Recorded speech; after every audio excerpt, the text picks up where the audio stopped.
जय हिंद, वंदे मातरम। नमस्कार साथियों, आप सभी का अपने अवतार स्टडी 7054 में स्वागत है। और दोस्तों आज हम आपके लिए लेके आए हूं दोस्तों 16 तारीख का सेकंड शिफ्ट का पूरा पेपर। दोस्तों पूरे पेपर के सभी आंसर बताएंगे जिससे कि आप लोग अपने अपने आंसर मैच कर सकें और इससे पता चल जाएगा किसके कितने क्वेश्चन सही हुए हैं। ठीक है दोस्तों, इसी के साथ अब चलते हैं अपने आज के दोस्तों सॉल्व पर। तो सॉल्व कराएंगे दोस्तों। तो पहला हमारा क्या है, क्वेश्चन नंबर 1 की बात करते हैं दोस्तों। हॉलमार्क लोगों का उपयोग निम्न में से किसके लिए होता है। दोस्तों यहाँ पे बात की जा रही है हॉलमार्क। तो हॉलमार्क का उपयोग किसके लिए होता है ये आपको बताना है। ऑप्शन नंबर 1 कृषि उत्पादन, ऑप्शन नंबर बी विद्युत वस्तुएं, ऑप्शन नंबर सी इलेक्ट्रॉनिक वस्तुएं, ऑप्शन नंबर डी जेवर। तो दोस्तों हॉलमार्क की अगर बात की जाए तो किसके लिए उपयोग होता है दोस्तों, जेवर के लिए। ऑप्शन नंबर डी बिल्कुल राइट आंसर है। इसी के साथ आगे बढ़ेंगे और बात करते हैं क्वेश्चन नंबर 2। यहाँ पे क्या है, देश कृषि तथा ग्रामीण क्षेत्रों को वित्त पोषण करने वाली एक केंद्रीय या शीर्ष संस्था है दोस्तों, कौन सी है ये आपको बताना है। Option number 1 SIDBI, option number B NABARD, option number C IFCI, option number D Axis Bank. तो सभी लोग इसका राइट आंसर करेंगे, एक्सिम बैंक है। तो इसका राइट आंसर की अगर बात करते हैं क्वेश्चन नंबर 2 का, तो क्या हो जाएगा बी नाबार्ड हो जाएगी। इतनी बात क्लियर। आगे बढ़ेंगे, बात करते हैं क्वेश्चन नंबर 3। 1991 में आर्थिक सुधारों के द्वारा निम्न में से किस समस्या की ओर ध्यान दिया गया था। तो इसका हमारा राइट आंसर की बात करते हैं तो इसके राइट आंसर की बात करेंगे तो हमारा राइट आंसर क्या हो जाएगा दोस्तों, ये सभी ये तीनों। ठीक है दोस्तों, क्या भारतीय रुपए का मूल्यह्रास दोस्तों, आर्थिक नीति की असफलता, विदेशी मुद्रा भंडार में संकट। तो ऑप्शन नंबर सी हमारा बिल्कुल सही है। आगे बढ़ेंगे और बात करते हैं अब दोस्तों क्वेश्चन नंबर 4 पर चलेंगे। तो चौथा हमारा क्या है, चौथे में बात की जा रही भारतीय संविधान का अनुच्छेद 343 किसके बारे में कहता है। दोस्तों किसके बारे में कहता है, तो यहाँ पे बात की जा रही है संघ की राज्य भाषा। ऑप्शन नंबर सी बिल्कुल राइट आंसर। आगे बढ़ेंगे, बात करते हैं क्वेश्चन नंबर 5। निम्न में से कौन सा अनुच्छेद, यहाँ पे बात की है धन विधेयक को परिभाषित करता है। तो ऐसा कौन सा अनुच्छेद है जो धन विधेयक को परिभाषित करता है। तो इसके अगर हम राइट आंसर की बात करते हैं तो हमारा क्या आ जाएगा, अनुच्छेद 110। आगे बढ़ेंगे और बात करते हैं क्वेश्चन नंबर 6। यहाँ पे क्या है, देश वे आदर्श हैं जिन्हें राज्य को नीतियों का निर्माण करते समय ध्यान में रखना चाहिए। तो दोस्तों भाई हमारे क्या हो जाएंगे, ऑप्शन नंबर डी हमारा यहाँ पे बिल्कुल राइट आंसर हो जाएगा। क्या, राज्य नीति के निर्देशक तत्व हो जाएंगे। ठीक है दोस्तों, सिद्धांत की बात की जा रही है। तो आगे बढ़ेंगे और बात करते हैं क्वेश्चन नंबर 7। तो 7वां हमारा क्या कह रहा है, निम्न में से किसमें मौलिक कर्तव्यों को उल्लेखित किया गया। ऐसा कौन सा भाग है जिसमें दोस्तों किसको मौलिक कर्तव्यों को उल्लेखित किया गया है। तो यहाँ पे दोस्तों क्वेश्चन नंबर 7 की बात करते हैं तो किसमें दोस्तों किया गया। तो इसका हमारा राइट आंसर क्या हो जाएगा, मूल कर्तव्यों की बात की जा रही है तो ऑप्शन नंबर क्या हो जाएगा दोस्तों, चौथे का ऑप्शन नंबर ए हमारा बिल्कुल राइट आंसर हो जाएगा। इतनी बात क्लियर।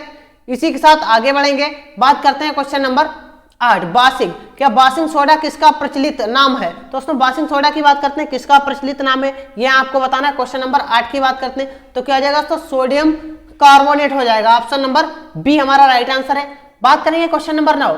निम्न में से कौन सी सर्वोच्च न्यायालय के न्यायाधीश की सेवानिवृत्ति की सही आयु है। दोस्तों सही आयु की अगर बात करते हैं तो इसका राइट आंसर क्या हो जाएगा, इसकी कोई दोस्तों आयु सीमा नहीं होती है। ठीक है दोस्तों, तो क्या आ जाएगा 65 वर्ष पर रिटायर हो जाते हैं। आगे बढ़ेंगे, बात करते हैं दोस्तों क्वेश्चन नंबर 10।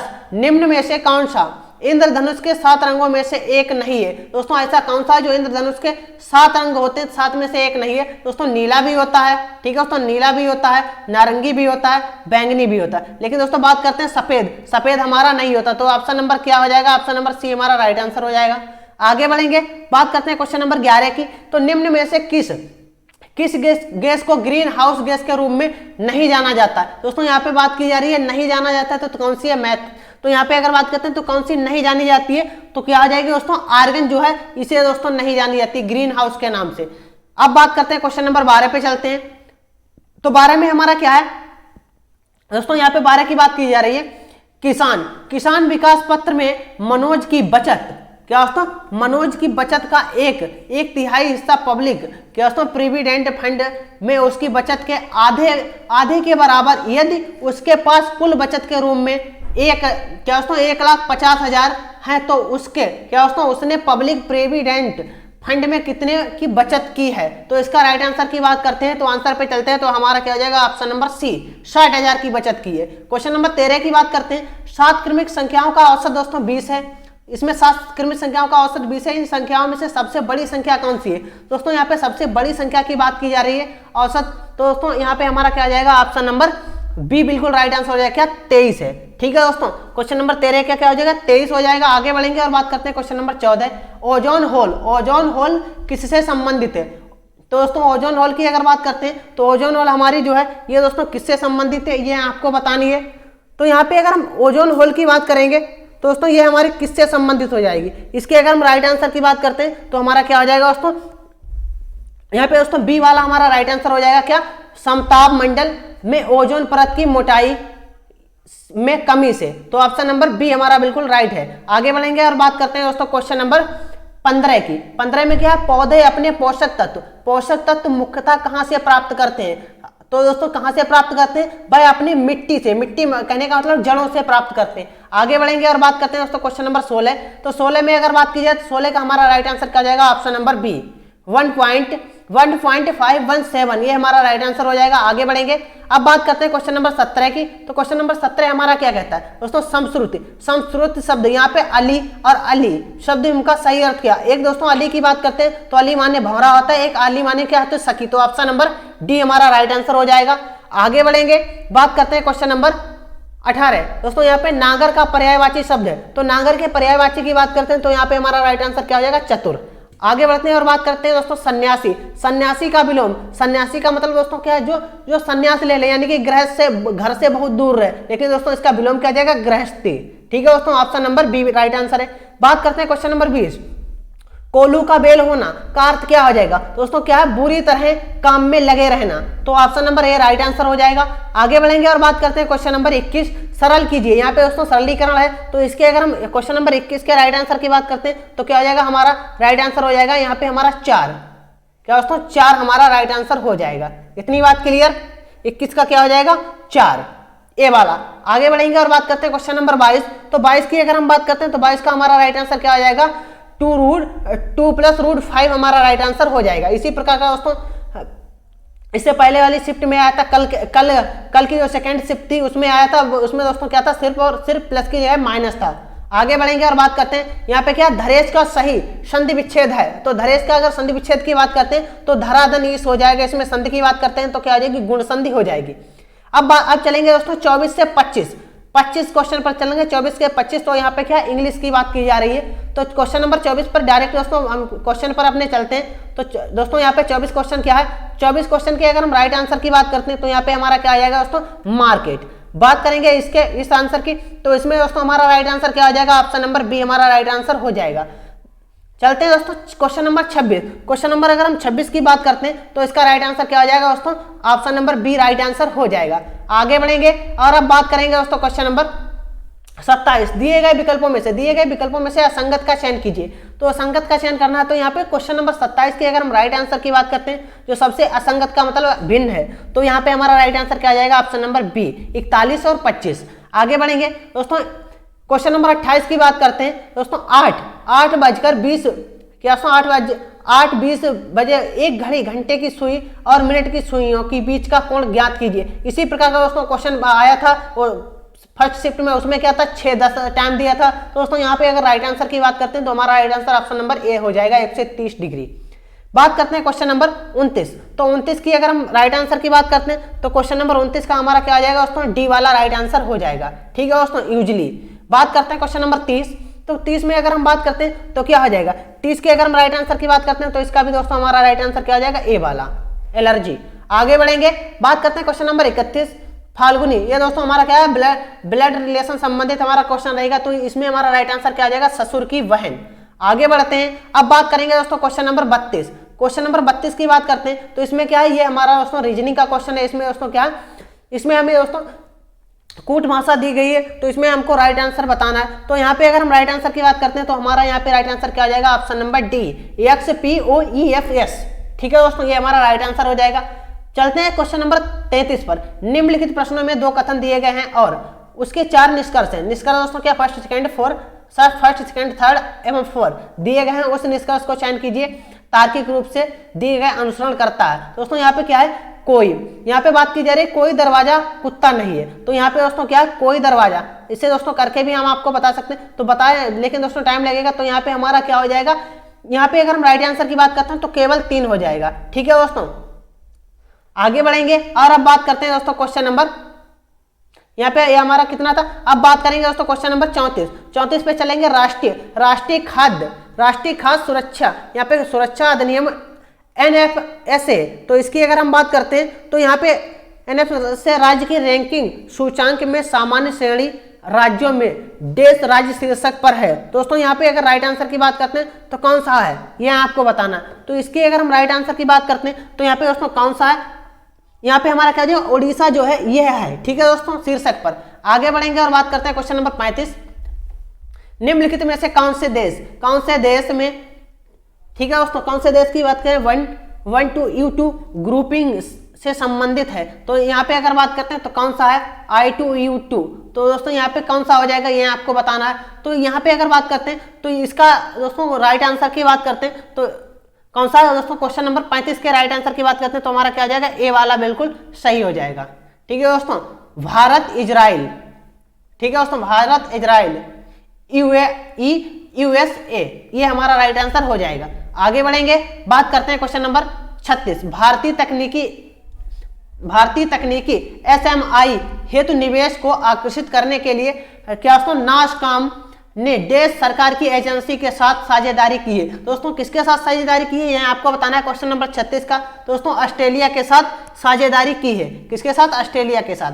आगे बढ़ेंगे और बात करते हैं अब क्वेश्चन नंबर 37 की अगर हम बात करते हैं तो इसमें क्या सरकार के स्वामित्व वाली क्या दोस्तों रोसाटोम ने हाल ही में भारत के क्या दोस्तों कुंडनमकुलम संयंत्र को दीर्घ ईंधन चक्र वाले उन्नत यानी ईंधन की आपूर्ति की है। दोस्तों किसने आपूर्ति की है ये आपको बतानी है, तो इसका दोस्तों राइट आंसर की बात करते हैं तो किसने दोस्तों, यहाँ पे अगर राइट आंसर हमारा क्या हो जाएगा डी वाला हो जाएगा, किसने, रूस ने पूर्ति की है। इतनी बात क्लियर। अब बात करेंगे दोस्तों क्वेश्चन नंबर 38 पर चलते हैं। क्वेश्चन नंबर 38 हमारा क्या है, निम्नलिखित में से किस राज्य में दीमापुर में केंद्रीय मंत्री नरेंद्र सिंह तोमर द्वारा कृषि और किसान कल्याण के लिए शहद परीक्षण प्रयोगशाला शुरू की गई है। दोस्तों कहाँ शुरू की गई है यह आपको बतानी है, तो दोस्तों ये हमारी कहाँ की गई है, नागालैंड में की गई है। ऑप्शन नंबर डी हमारा राइट आंसर हो जाएगा। आगे बढ़ेंगे, बात करते हैं question number 39, doctor Rajendra Prasad स्मृति पुरस्कार निम्नलिखित में से किस क्षेत्र से संबंधित है। दोस्तों किस क्षेत्र से संबंधित यह आपको बताना है, डॉक्टर राजेंद्र प्रसाद स्मृति पुरस्कार।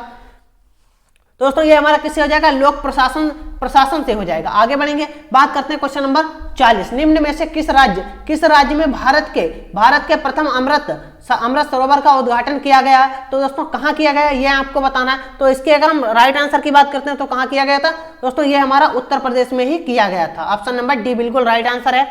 आगे बढ़ेंगे, बात करते हैं क्वेश्चन नंबर 41, निम्नलिखित में से किस राज्य में हाल ही में यूरेनियम खनन भंडार पाए गए हैं। दोस्तों किस राज्य में यूरेनियम खनन भंडार पाए गए ये आपको बताना है। दोस्तों कहाँ पाए गए, यहाँ पे अगर बात करते हैं यूरेनियम खनन भंडार तो कहाँ पाए गए, राजस्थान में पाए गए। आगे बढ़ते हैं और बात करते हैं दोस्तों क्वेश्चन नंबर 42, निम्नलिखित में से कौन सी ओमान की राजधानी है। दोस्तों ओमान की राजधानी यहाँ पे बतानी है, तो ओमान की राजधानी की बात करते हैं तो क्या हो जाएगी, मस्कट। बात करते हैं क्वेश्चन नंबर 43, निम्नलिखित में से किस कंपनी ने उद्योग प्रथम वैश्विक स्वास्थ्य देखभाल योजना शुरू की है। दोस्तों किसने की है यह आपको बतानी है, तो यहाँ पे अगर बात करते हैं किसने शुरू की है, दोस्तों बजाज एलियाज जर्नल, ठीक है, बजाज एलियाज जर्नल इंश्योरेंस, ठीक है दोस्तों, इंश्योरेंस ने शुरू की है। तो यहाँ पे हमारा राइट आंसर की बात करते हैं तो क्या हो जाएगा, डी वाला राइट आंसर हो जाएगा। आगे बढ़ेंगे, क्वेश्चन नंबर 44 की बात करते हैं। क्या दोस्तों वीरेबल एटीएम कार्ड्स और ऑफलाइन यूपीआई किस कंपनी द्वारा लॉन्च किया गया। तो दोस्तों ऐसी कौन सी कंपनी है जिसके द्वारा लॉन्च किया गया था, तो एस मनी द्वारा लॉन्च किया गया है। आगे बढ़ते हैं और बात करते हैं क्वेश्चन नंबर 45, निम्नलिखित में से कौन से भारत के 2 पड़ोसी द्वीप देश हैं। दोस्तों कौन से पड़ोसी देश द्वीप हैं, तो द्वीप की बात की जाए तो कौन से हैं दोस्तों, श्रीलंका और मालदीव हैं। Option number B right answer है। अब दोस्तों बढ़ेंगे अपने क्वेश्चन नंबर 46 की ओर। तो क्वेश्चन नंबर 46 हमारा क्या है, निम्नलिखित में से किस शहर को राजस्थान का सफेद शहर कहा जाता है। दोस्तों सफेद शहर की बात करते हैं तो किसे कहा जाता है, उदयपुर को कहा जाता है, राजस्थान का शहर है। बात करेंगे क्वेश्चन नंबर 47, निम्नलिखित में से देश एक केंद्र शासित प्रदेश की राजधानी नहीं है। दोस्तों कौन सी केंद्र शासित प्रदेश की राजधानी नहीं है? दोस्तों ये हमारी आइजोल नहीं है। इतनी बात क्लियर, कौन सी? आइजोल नहीं है। बात करते हैं क्वेश्चन नंबर 48, निम्नलिखित में से कौन लोकसभा के प्रथम अध्यक्ष स्पीकर थे? दोस्तों प्रथम अध्यक्ष स्पीकर की बात करते हैं तो गणेश मालवंकर हो जाएंगे। जीबी मालवंकर भी इन्हीं को कहते हैं। बात करेंगे दोस्तों 49, क्वेश्चन नंबर 49, भारत में अंतरराष्ट्रीय श्रमिक दिवस किस दिन मनाया जाता है? बहुत ही आसान है दोस्तों, कब मनाया जाता है? 1 मई को मनाया जाता है अंतरराष्ट्रीय श्रमिक दिवस। इसे मजदूर दिवस भी कहते हैं। आगे बढ़ेंगे, बात करते हैं दोस्तों अब क्वेश्चन नंबर 50 पे चलते हैं। यहाँ पे क्या है? हरित। यहाँ पे दोस्तों है हरित लेखांकन, ग्रीन काउंटिंग। ग्रीन काउंटिंग का अर्थ है देश के अवकलन को ध्यान में रखते हुए देश की राष्ट्रीय आय का मापन। तो क्या आ जाएगा इसके? अगर हम राइट आंसर की बात करते हैं तो यहाँ पे क्या आ जाएगा दोस्तों? इसका दोस्तों क्या आ जाएगा? प्रदूषण एवं पर्यावरण हानि। ग्रीन अकाउंटिंग दोस्तों पर्यावरण से संबंधित हो जाएगी। आगे बढ़ते हैं, बात करते हैं क्वेश्चन नंबर 51, शंघाई महोत्सव निम्नलिखित में से किस राज्य में आयोजित किया जाता है? तो शंघाई महोत्सव की बात करते हैं तो किस राज्य में किया जाता है? दोस्तों मणिपुर में आयोजित किया जाता है। आगे बढ़ेंगे, बात करते हैं क्वेश्चन नंबर 22, संयुक्त राज्य अमेरिका का राष्ट्रीय खेल है। तो अमेरिका का राष्ट्रीय खेल की बात करते हैं तो अमेरिका का राष्ट्रीय खेल दोस्तों क्या हो जाएगा? बेसबॉल हो जाएगा, ऑप्शन नंबर बी। आगे बढ़ेंगे, बात करते हैं क्वेश्चन नंबर 53, निम्नलिखित में से किसी व्यक्ति ने हिंद स्वराज पुस्तक लिखी है? तो हिंद स्वराज पुस्तक की बात करते हैं तो किसने लिखी है? महात्मा गांधी जी ने लिखी है। अब बात करेंगे क्वेश्चन नंबर 54 पर चलते हैं दोस्तों। यहाँ पे अब हम बात करते हैं 54 से 58 तक ये हमारा हिंदी का गद्यांश दे रखा है, तो इसे दोस्तों पढ़ेंगे नहीं तो बहुत टाइम लगेगा। इसके सीधे हम आपको क्वेश्चन बताते हैं, ठीक है दोस्तों, कौन सा हमारा आंसर राइट होगा। दोस्तों यहाँ पे बात की जा रही है क्वेश्चन नंबर 54 क्या है दोस्तों? ये नेता क्या दोस्तों? प्रकारण, साम दाम दंड और भेद नीतियों का प्रयोग करके अपने दोस्तों क्या दोस्तों गंतव्य तक पहुंच जाते हैं। नेताओं का दोस्तों गंतव्य कौन सा है? सबसे सही उपयुक्त उत्तर कौन सा होगा ये भी आपको बताना। तो दोस्तों को इसके अगर हम राइट आंसर की बात करते हैं तो जनता द्वारा दिए गए वोटों से चुना जाना, ये हमारा बिल्कुल राइट आंसर हो जाएगा, ठीक है दोस्तों। बात करेंगे 55 नंबर की। 55 नंबर में बात की जाए अनुच्छेद के आधार पर बताइए कि आजकल के अधिकांश नेतागण वोट पाने के लिए जनता की कौन सी दुर्बलता का फायदा उठाते हैं? सबसे सही उत्तर कौन सा है?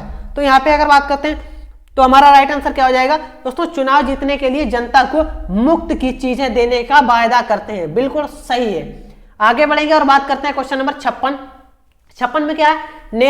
नेता क्यों नहीं चाहते कि लोग शिक्षित होकर अपने अधिकारों के प्रति जागरूक बने? सबसे सही तर्कयुक्त उत्तर कौन सा होगा? तो यहाँ पे अगर बात करते हैं क्यों नहीं चाहते तो क्या हो जाएगा?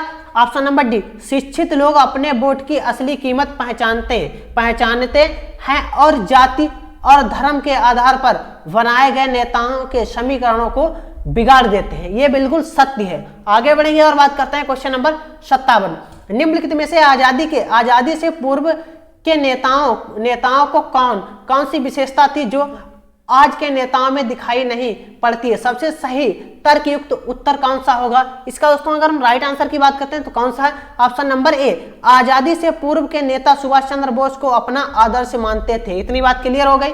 आगे बढ़ेंगे और बात करते हैं अब दोस्तों क्वेश्चन नंबर 58 पर चलेंगे, 58 पर चलेंगे। नेता लोग पार्टी क्यों बदलते हैं? सबसे सही तर्कयुक्त उत्तर कौन सा होगा? तो यहाँ पे अगर बात करते हैं पार्टी क्यों बदलते हैं तो दोस्तों क्या आ जाएगा? ऑप्शन नंबर सी, स्वार्थ सिद्धि के लिए पुरानी पार्टी छोड़कर नई पार्टी में आना। इतनी बात ये दोस्तों सही बात भी है।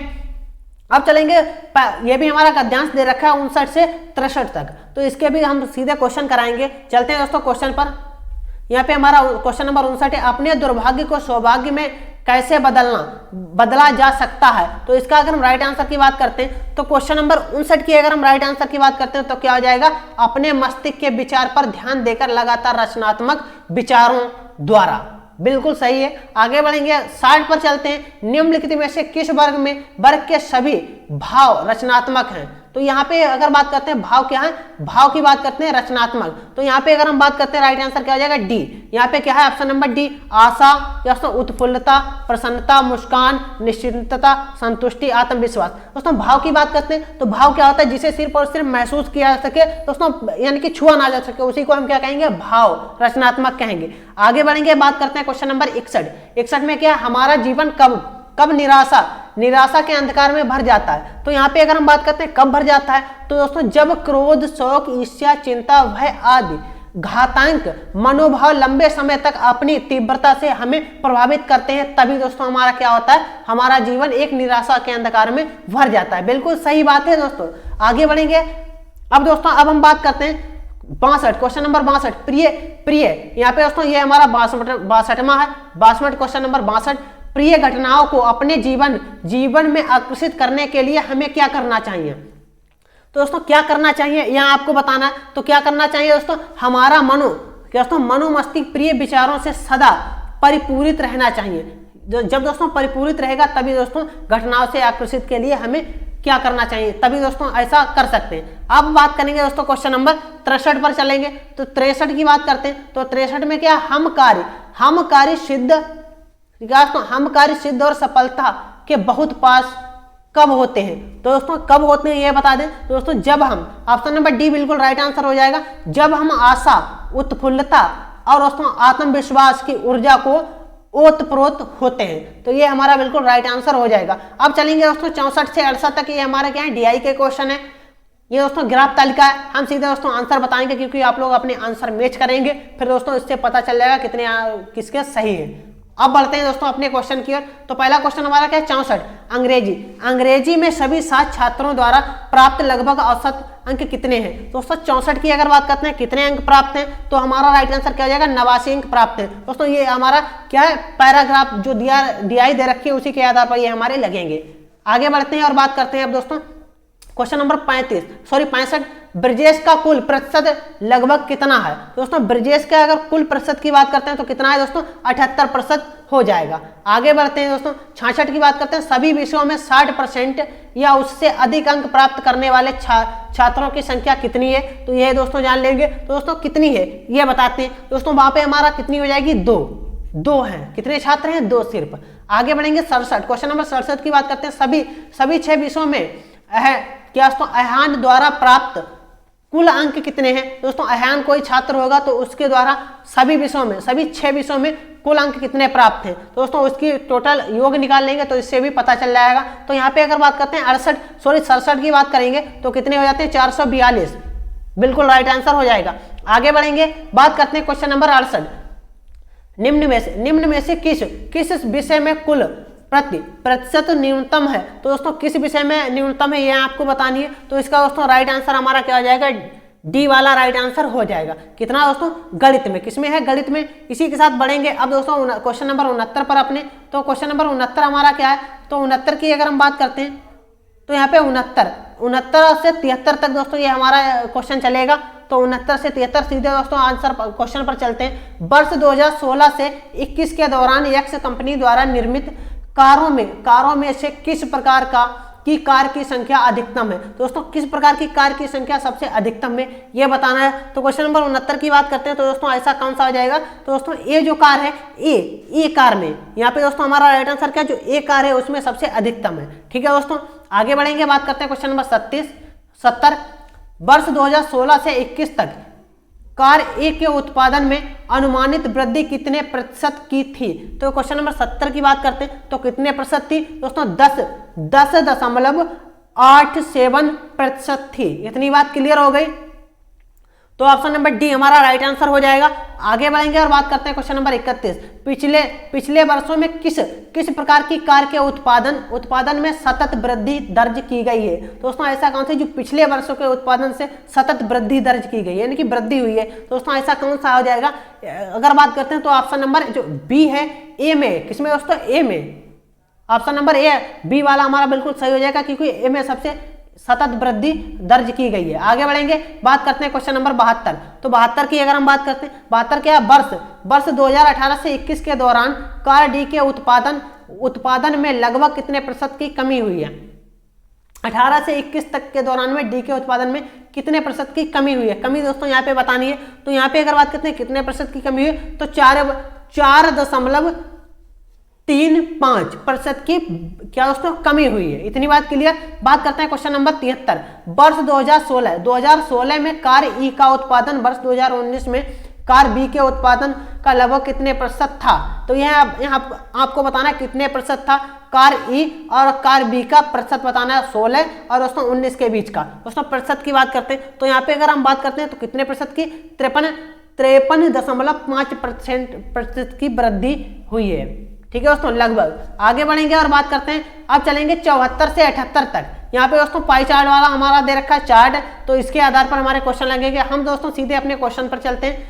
74 से 78 तक हमारे क्वेश्चन है। तो पहले अगर 74 की बात करते हैं तो दोस्तों यहाँ पे क्या है, 74 में क्या दिया रखा, यदि 5200 प्रतियों का प्रकाशन किया गया और उसकी परिवहन लागत की राशि 80,500 है तो पुस्तक की अनुमानित विक्रय दोस्तों विक्रय कीमत क्या होनी चाहिए ताकि प्रकाश 25% का लगभग लाभ अर्जित कर सके। दोस्तों यहाँ पे अगर हम बात करते हैं कितनी होनी चाहिए, तो दोस्तों यहाँ पे अगर हम बात करते हैं तो क्या हो जाएगा दोस्तों 387.02 हो जाएगी। आगे बढ़ेंगे और बात करते हैं क्वेश्चन नंबर 75 का हमारा आंसर क्या होगा, पुस्तक की क्या दोस्तों रॉयल्टी मुद्रण लागत से कितने प्रतिशत कम है। तो इसकी अगर हम बात करते हैं तो हमारा राइट आंसर क्या हो जाएगा 20%। आगे बढ़ेंगे क्वेश्चन नंबर 76 की बात करते हैं, यदि पुस्तकों की एक निश्चित मात्रा के लिए प्रकाशक को 20,600 मुद्रण लागत के रूप में देना होता है तो इन पुस्तकों के लिए रॉयल्टी की कितनी रकम देनी होगी।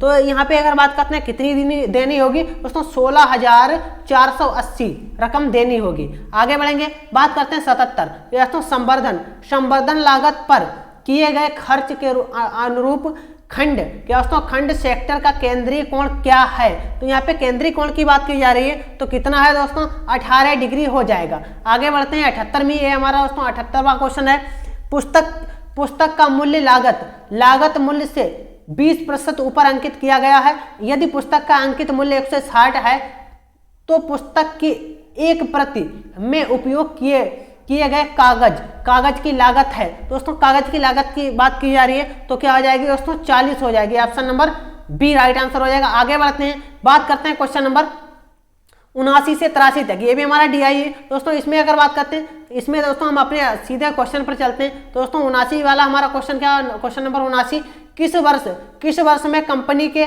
आयात निर्यात में अल्पतम अनुपातिक थे। दोस्तों अल्पतम अनुपातिक का मतलब दोस्तों क्या थे, दोस्तों इसमें अगर बात करते हैं तो किसमें थे दोस्तों 2003 में थे। इतनी बात क्लियर। आगे बढ़ते हैं, क्वेश्चन नंबर 80 की बात करते हैं, यदि वर्ष 2004 में आयात 240 करोड़ था और वर्ष 2004 एवं 2005 का कुल संयुक्त निर्यात 500 करोड़ था तो वर्ष 2005 में आयात कितना था ये आपको बताना है। तो दोस्तों आयात की बात करते हैं तो कितना था दोस्तों, आयात 450 करोड़ था। इतनी बात क्लियर हो गई। आगे बढ़ेंगे, अब बात करेंगे दोस्तों क्वेश्चन नंबर 81 पर चलते हैं। तो 81 क्वेश्चन हमारा क्या कहता है, वर्ष 2003 से 2004 तक आयात में कितने प्रतिशत वृद्धि हुई थी। दोस्तों कितने प्रतिशत वृद्धि हुई थी ये आपको बताना होगा। तो दोस्तों यहाँ पे अगर हम बात करते हैं कितनी, तो दोस्तों इसमें क्या है, डाटा जो हमारा है अपर्याप्त है। ठीक है दोस्तों, डाटा कैसा अपर्याप्त है। इतनी बात क्लियर। बात करेंगे दोस्तों क्वेश्चन नंबर 82 पर चलते हैं, यदि 2002 में कंपनी का आयात 260 करोड़ था तो 2002 में कंपनी से निर्यात था तो कितना था ये आपको बताना है। तो क्वेश्चन नंबर 82 की अगर हम बात करते हैं तो 325 करोड़ हो जाएगा। आगे बढ़ेंगे और अब बात करेंगे दोस्तों क्वेश्चन नंबर 83, दिए गए वर्षों में से कितने वर्षों में निर्यात आयात से अधिक था। निर्यात जो था आयात से अधिक था। ये दोस्तों नेगेटिव हो जाएगी, ये हमारा प्लस, निर्यात आयात से अधिक था, यानी कि आयात जो हमारा क्या है ये माइनस हो जाएगा और निर्यात क्या प्लस हो जाएगा। तो यहाँ पे कितने वर्षों में था ये आपको बताना है। तो दोस्तों इसकी अगर हम बात करते हैं तो कितने वर्षों में था दोस्तों, 4 वर्षों में था। ठीक है दोस्तों, आगे बढ़ेंगे, बात करते हैं क्वेश्चन नंबर 84 की बात करते हैं तो क्या है, दिल्ली सल्तनत के निम्नलिखित राजवंशों में से किसने सबसे कम अवधि तक शासन किया। तो ऐसा कौन सा था जिसने सबसे कम अवधि तक शासन किया। तो दोस्तों भाई हमारा क्या था, खिलजी ने सबसे कम समय तक शासन किया। अवधि का मतलब समय ही होता है। बात करते हैं, डलहौजी ने भारत में ब्रिटिश साम्राज्य के लिए देश अवध को कब्जे में लिया था। दोस्तों किसके लिए कब्जे में लिया था ये आपको बताना। तो यहाँ पे अगर बात करते हैं तो किसके लिए कब्जे में लिया था दोस्तों, यहाँ पे हमारा आ जाएगा राज्य में व्यवस्था के माध्यम से। ठीक है दोस्तों, बी वाला राइट आंसर हो जाएगा।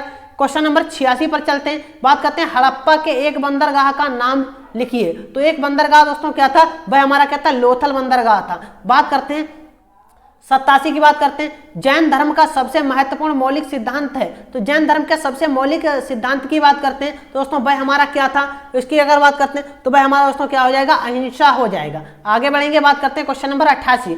निम्नलिखित में से किस शासक के दरबार में बहुत से विद्वानों ने नवरत्न के रूप में अलंकृत किए। दोस्तों नवरत्न किसके दरबार में थे, तो दोस्तों यहाँ पे हमारा क्या हो जाएगा, चंद्रगुप्त द्वितीय के दरबार में नवरत्न के रूप में अलंकृत थे। ठीक है दोस्तों, आगे बढ़ेंगे, बात करते हैं क्वेश्चन नंबर 89। दोस्तों 89 में हमारा क्या कहेगा, भारत सरकार अधिनियम 1935 के अनुसार मुख्य न्यायाधीश के साथ कितने न्यायाधीशों की नियुक्ति की गई है। दोस्तों कितने, 6। यहाँ पे बात की जा रही है 1935 के अनुसार 6 की गई थी। दोस्तों इतनी बात क्लियर। आगे बढ़ेंगे, बात करेंगे क्वेश्चन नंबर 90। निम्नलिखित में से किनके द्वारा 1857 की क्रांति की शुरुआत की गई थी। दोस्तों किसके द्वारा, ये तो सभी को पता है, सिपाहियों द्वारा की गई थी। इस क्रांति की अगर चिन्ह की बात करते हैं तो क्या हो जाएगा, कमल और रोटी थी इसका चिन्ह। ठीक है दोस्तों, आगे बढ़ेंगे, बात करते हैं क्वेश्चन नंबर 91। बंगाल में देश आंदोलन के दौरान तिरंगा झंडा लाल हरा और पीला डिजाइन किया गया था। तो दोस्तों इसका मतलब क्या था, दोस्तों इसका मतलब हो जाता है स्वदेशी से संबंधित हो जाएगा। आगे बढ़ेंगे, क्वेश्चन नंबर 92। खलीफा की अस्थायी शक्तियों की रक्षा के लिए मार्च देश में बॉम्बे में एक खिलाफत समिति का गठन किया गया था। दोस्तों कब किया गया था खिलाफत समिति का, अगर बात करते हैं खलीफा अस्थायी में, दोस्तों 1919 में किया गया था। ऑप्शन नंबर ए बिल्कुल राइट आंसर। आगे बढ़ेंगे और अब बात करेंगे दोस्तों क्वेश्चन नंबर 93। भारत की मानक क्या है, यामोत्तर रेखा है। दोस्तों कितनी है, तो यह आपको बतानी है। तो यामोत्तर रेखा की बात करते हैं भाई, दोस्तों हमारी कितनी हो जाएगी, दोस्तों 82 डिग्री 30 पूर्व देशांतर हो जाएगी। आगे बात करेंगे, बात करते हैं क्वेश्चन नंबर 94। निम्नलिखित में से कौन सी घटना की प्रतिक्रिया में भारत छोड़ो आंदोलन चलाया गया था। दोस्तों कौन सी प्रतिक्रिया में भारत छोड़ो आंदोलन चलाया गया था, यह आपको बताना है। दोस्तों बात करते हैं, जब हमारे दोस्तों क्रिप्स मिशन की विफल हो गया, कहने का असफल रहा, तो दोस्तों हमारा क्या चला, भारत छोड़ो आंदोलन चलाया गया था। इतनी बात क्लियर। आगे बढ़ेंगे, बात करते हैं क्वेश्चन नंबर 95। अरावली पर्वत श्रेणी में सबसे ऊंचा शिखर कौन सा था। दोस्तों सबसे ऊंचा शिखर की बात करते हैं भाई, हमारा क्या था, गुरु शिखर था अरावली पर्वत श्रेणी में। बात करते हैं क्वेश्चन नंबर 96। ग्रीष्म काल में उत्तरी मैदानों में बहने वाली पवन कहलाती है। दोस्तों भाई हमारी क्या होती है, लू होती है, जो गांव में कहते हैं लू चल रही है। अब चलते हैं दोस्तों 97, क्वेश्चन नंबर 97 पर। 97 हमारा क्या है, कोई भी कंपनी एक सरकारी कंपनी है यदि उसमें कम से कम देश प्रदत्त पूंजी सरकार के अधिकार में होती है। कितने प्रतिशत होती है, तो दोस्तों भाई कितनी प्रतिशत होती है, 51% जो होती है वह सरकार के अधिकार में होती है। इतनी बात क्लियर। आगे बढ़ेंगे, बात करते हैं क्वेश्चन नंबर 98 की बात करेंगे। उत्तर प्रदेश के निम्नलिखित में से किस जिले में मैनिस दोस्तों नैमिषारण्य तीर्थ स्थान अवस्थित है। तो इसकी बात करते हैं तो दोस्तों ये हमारा कहाँ है, सीतापुर, जो हमारा कहाँ पड़ता है, यूपी में। अब बात करेंगे दोस्तों 99। तो 99 की बात करते हैं दोस्तों, 99 में क्या है, कौन सा सबसे ऊंचा भारतीय शिखर है। तो सबसे ऊंचा भारतीय शिखर की बात करते हैं भाई, हमारा क्या हो जाएगा, कंचनजंगा हो जाएगा। बात करते हैं दोस्तों क्वेश्चन नंबर 100। तो 100 की बात करते हैं, नई आर्थिक नीति को सामान्यतः विकास के देश मॉडल के रूप में भी जाना जाता है। तो किसके रूप में माना जाता है, दोस्तों इसका राइट आंसर क्या हो जाएगा, हमारा एलपीजी के रूप में माना जाता। तो यहाँ पे हमारा बी वाला बिल्कुल राइट आंसर हो जाएगा। दोस्तों हमने आपको पूरे 100 क्वेश्चन के आंसर बिल्कुल सही 100% सही क्वेश्चन बता दिए हैं आंसर, तो आप मैच कर सकते हैं। इससे आपको पता चल जाएगा हमारा स्कोर क्या रहेगा। ठीक है दोस्तों, गलत भी हुए होंगे दोस्तों, कितने गलत हैं और कितने सही है, कितना हमें नॉर्मलाइजेशन मिलेगा, तो इसकी जानकारी आपको पता चल सकती है। ठीक है दोस्तों, आज के लिए इतना, मिलते हैं अगली दोस्तों क्लास में। सभी दोस्तों को मेरी तरफ से जय हिंद, जय भारत।